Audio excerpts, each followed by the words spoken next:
நேசிக்கிறேன். மனிதனை பூவாய் யாசிக்கிறேன்.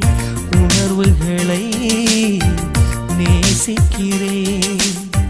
உனைத்தானே உயிராய் சுவாசிக்கிறேன்.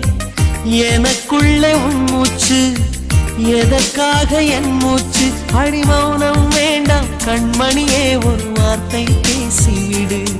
நான் எனக்குள் இல்லை, தொலைத்து விட்டேன், நீ என்னை மீட்டுக் கொடு. கண்ணுக்குள்ளே உன்னை வைத்தேன் கண்ணம்மா.